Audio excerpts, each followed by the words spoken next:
I'm Kevin O'Hara for alcoholmastery.com, and today's video is about not allowing other people to either bully you or to define you with their labels.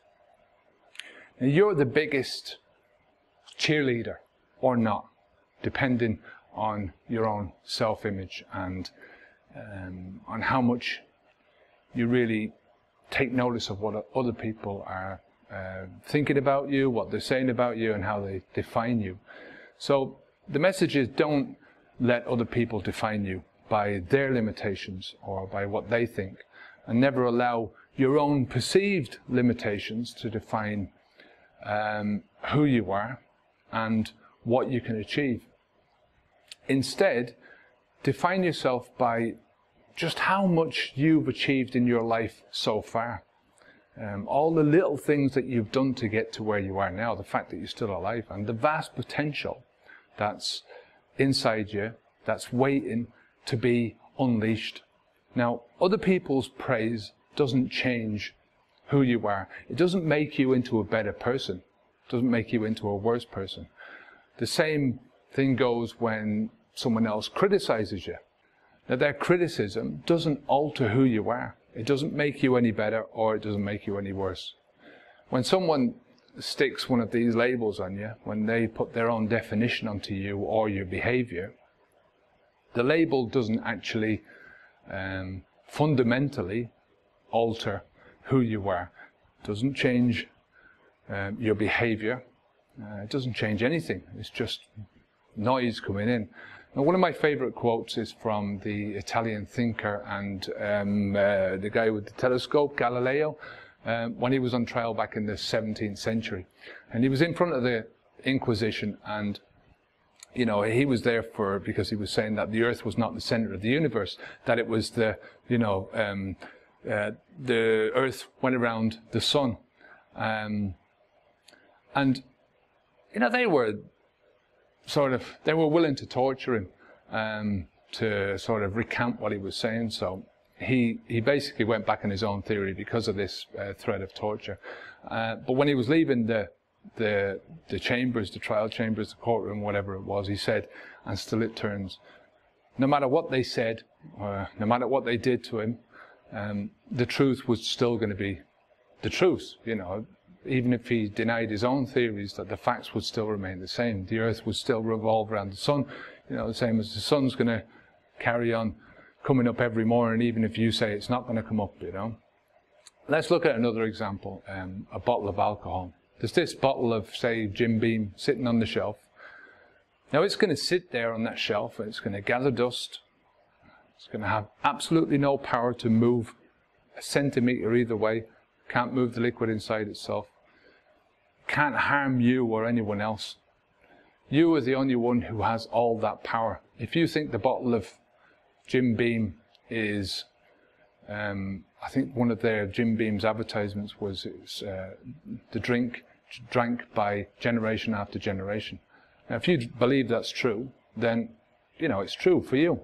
Or if you think that that bottle of Jim Beam has the power of a demon, as in the demon drink, it's true. It doesn't change the form of the liquid in the bottle itself. It still remains this inert liquid stuck inside a big shiny bottle. It's only if you go over and you start rubbing the bottle and, you know, all the changes there inside your own head. So let's take another example of how other people's definitions can affect you and alter your frame of mind. You know, when you're starting out on your journey and you're trying to quit drinking. Now, other people can label you as an alcoholic. They might define you as having alcoholism. They might even be nice enough to say, well, you know, in all fairness, he's suffering from a disease. You know, can't really help what he's doing. You know, poor guy. You know, he's got these genes from his parents or from generations ago, and, you know, he's just got this thing, so what are you going to do? And millions of people have latched onto this notion that they've got this life disease called alcoholism, that it was there from the beginning. Now, does that do them any good in the long term? It just keeps them trapped. alcoholism is only one definition. It's somebody else's interpretation that doesn't really alter the facts one little bit. The facts are still the same. When you show up at your doctor's office, because your drinking has finally caught up in you and you're showing these physical signs of damage, you might have pains in your liver, or you're just feeling crap, and you're going to the doctor and you're saying, look, I've got a problem. Your doctor has got to name your condition, as his pen hovers over the piece of paper in front of him, or his fingers are there hovering over the keyboard. He's got to write something down on either on the form or on the paper or whatever. He has to keep records for himself. He's got to satisfy the requirements of the insurance companies. And in all fairness, he hasn't got time to sort of write these big long descriptions and figure out exactly what's wrong with you. So he needs to move you out of his office as quickly as possible, because he's got another 20 patients outside waiting to come in after you, and he's only got a very narrow window of time in order to see them. So he has to write something, and the first word that's going to pop into his head, just like the first word is going to pop into your head, is alcoholism. So that's what he writes, alcoholism. Now, I prefer to look at this definition of alcoholism, or alcoholism in general, as a word, that it's a word used by people to camouflage their own drug use. There's so many people drinking alcohol. If you fear disapproval about something that you're doing, about one of your own habits, bad or good or whatever, and you move the spotlight onto someone else by pointing out, how much worse their habit is. If, say for example, you're uncomfortable being 10 pounds overweight, if you stand next to a guy who's 100 pounds overweight, you don't look as fat. Do you know what I mean? It's sort of projecting your shit onto somebody else. If you drink a bottle of wine a night that nobody knows about, you do it on your own, but you're having problems with it in your head, and you compare yourself to a guy who drinks 2 bottles of wine and who's making a complete arse out of himself in public. Who is sort of pushing it onto other people. It's a form, what they call psychological projection. Now, it's a theory in psychology where we supposedly defend ourselves against our own unpleasant behaviors and habits and impulses by, first of all, denying that they even exist. So we haven't actually got that, it's other people. While at the same time applying those impulses onto other people, and sort of when we project it, we amplify it. Now, our society is doing this on a massive scale. Nobody has a problem with taking this harmful drug until the drug starts causing problems to themselves or to others. In fact, you're considered a responsible person within our society if you keep within some really arbitrary limit while you use this drug. Now ask yourself, how does the word alcoholic make you feel about who you are? How does it make you feel about the size, the scope of the journey that lays in front of you from day one of you having to stop, or thinking about you have to stop? If someone calls you an alcoholic, or you say it about yourself inside your head, what does that say about your place in your community, in your family, in your society as a whole?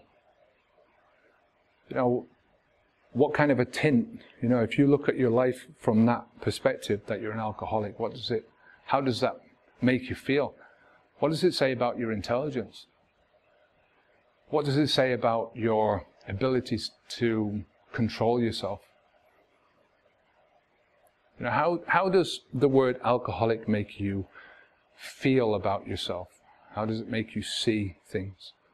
Now let's go back to the beginning, and let's switch the viewpoint and the word. And instead of using the word alcoholic to describe yourself, I want you to change it for something else. Anything else. It can be anything else, but let's say, for example, an undesirable habit. This is what you've got.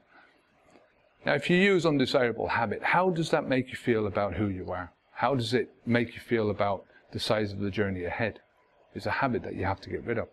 If someone speaks to you like you're trying to change this undesirable habit, or you use those same words, same phrase about yourself, what does that say about your place in your community, or your place in society, or your place in your family?